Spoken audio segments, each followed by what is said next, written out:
Hey everyone, welcome back to our channel. If you're new here, please subscribe. I'd really love that. If you're returning, how you doing? So what we're going to be talking about today is the fact that a lot of people are working two jobs, right? And you're skipping meals to pay rent and watching your savings evaporate on gas and groceries. If this sounds familiar to you, put, a wave hand or a thumbs up in that comment section.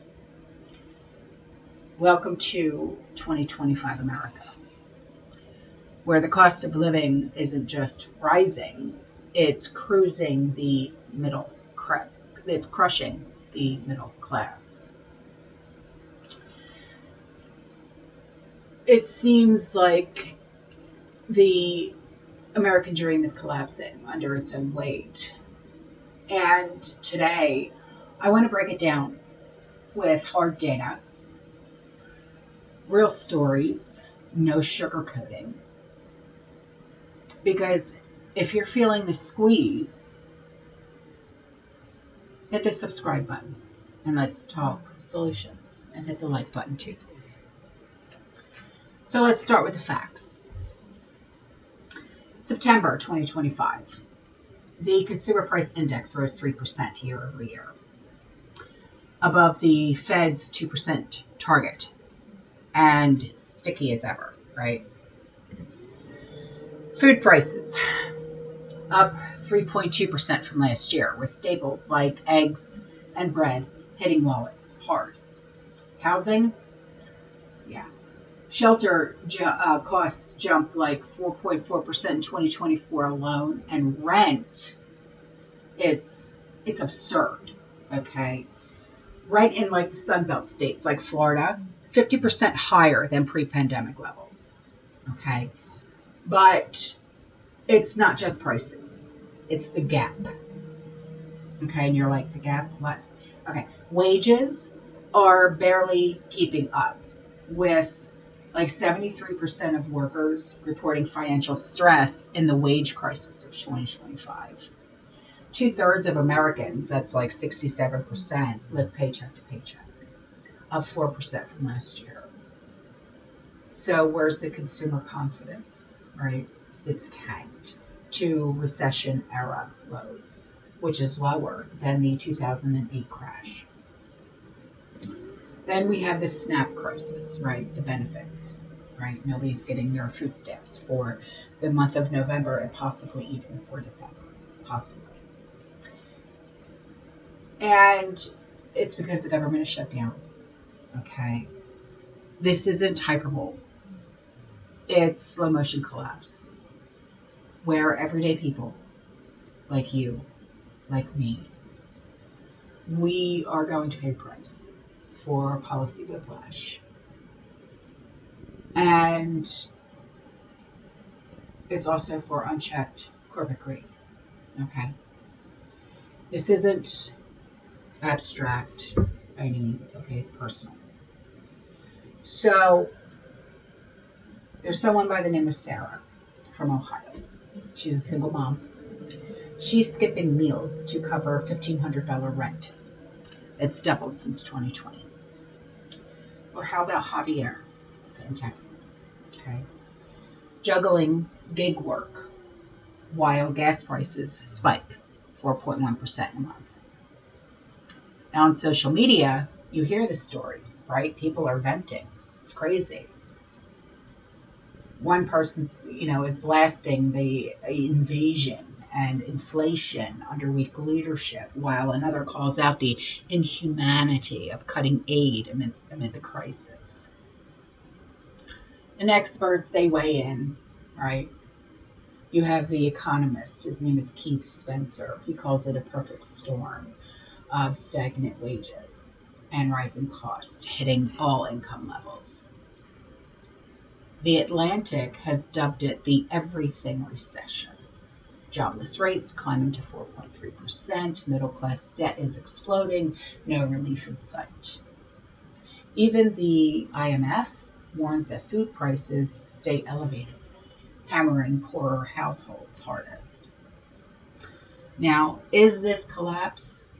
It's not a total apocalypse, right? But a fracture that is eroding trust in the system. So, what is fueling this fire? You could blame it as a toxic mix if you want. Post-pandemic spending, exploding inflation to 40-year highs, but recovery is uneven. Regulations added $50,000 in household costs under one administration, while tariffs now threaten another $1,800 hit. Housing supply lags demand, especially in booming areas, driving rent sky high. Okay, I mean, it's crazy here in Florida.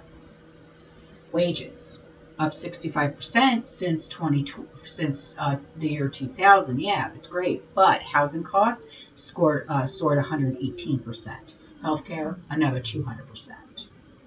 So on social media, debates are raging. You should see them. I mean, people are literally, they are keyboard warriors, right? Some are saying property taxes are worsening and it's killing the housing, and people can't afford their houses anymore because of the property taxes. And then you also figure in the homeowners insurance.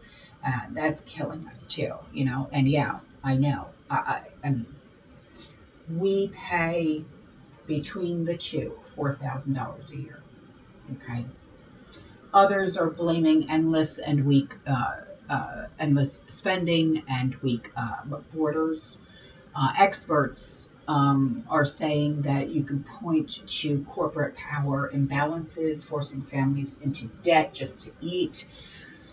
Um, a lot of stores are now offering something called buy now, pay later just for groceries. Okay, it's not one party's fault, it's systemic.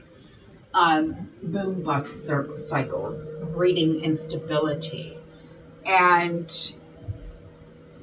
but you have to look at it this way. America has bounced back before. Post World War II, we can do it again. Social Security is 2.5%. COLA helps fix incomes, but we need more, right? Push for zoning reforms to build affordable housing, targeted subsidies over blanket tariffs, wage policies that close that gap. Now, what can your moves possibly be? Well, track prices with different apps. Okay, I do that all the time. Join local food co-ops. Vote for supply side fixes.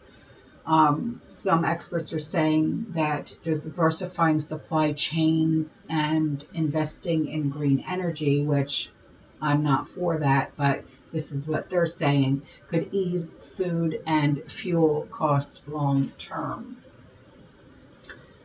This crisis is testing us to the utmost limit, but it's not inevitable. I'll say that.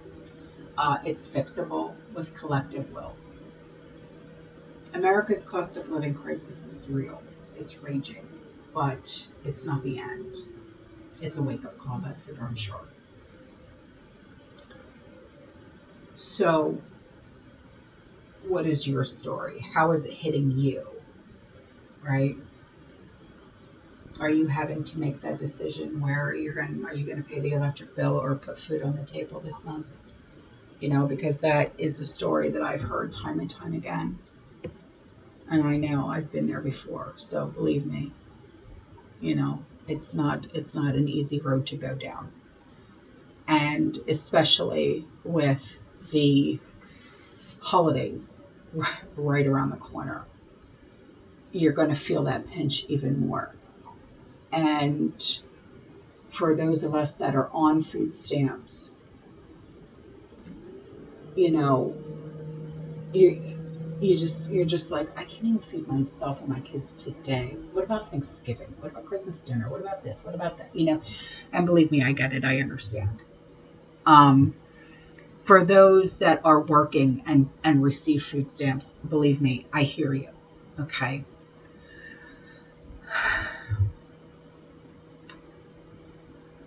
It sucks. It's not fair. There are those, plenty of those, that take advantage of government assistance. And those are the ones that we, the people, are not okay with.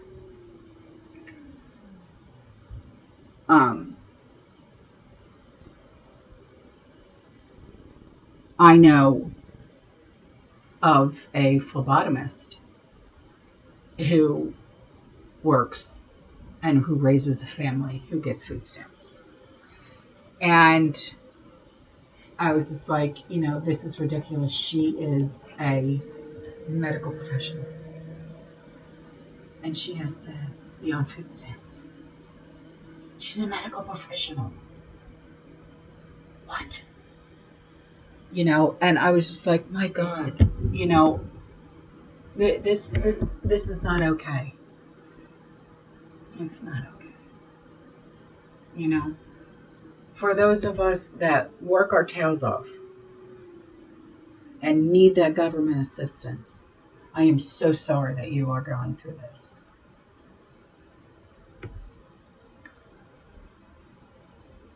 It's not fair. You're the ones that deserve to have it. Our disabled are the ones that deserve to have it. Our elders are the ones that deserve to have it. Our veterans are the ones that deserve to have it. Not these damn freeloaders. I'm sorry, but it's the truth, and I'm not going to sugarcoat it because that's not who I am. I've said it before, and I'll say it again. You claim to have 7 babies by 7 different daddies, and you have the balls to go online and piss and moan that you're not going to be receiving your food stamps for the month of November, but yet you find the money to get your eyelashes done, your hair done, your nails done, and drive a nice car. Why don't you take that money that you use for your personal whatever and go buy food? Or better yet, instead of having... Didn't your mother ever teach you anything? Okay. Didn't you learn your lesson? Why did you lay down with 7 different men? Didn't anybody ever tell you to close your fucking legs? Okay. Who the hell? And then you have the balls to say on camera that the taxpayers are the ones that are responsible to pay for your children? No. You are the ones that are responsible for paying for your children. I paid for my children. What's wrong with you? I am so sick and tired of hearing this. I am so sick and tired of hearing it. Anyway. All right. I'm out of here. I will see you in the next one. Okay. You stay safe. You stay positive. You keep prepping. And as always, fear less and God bless.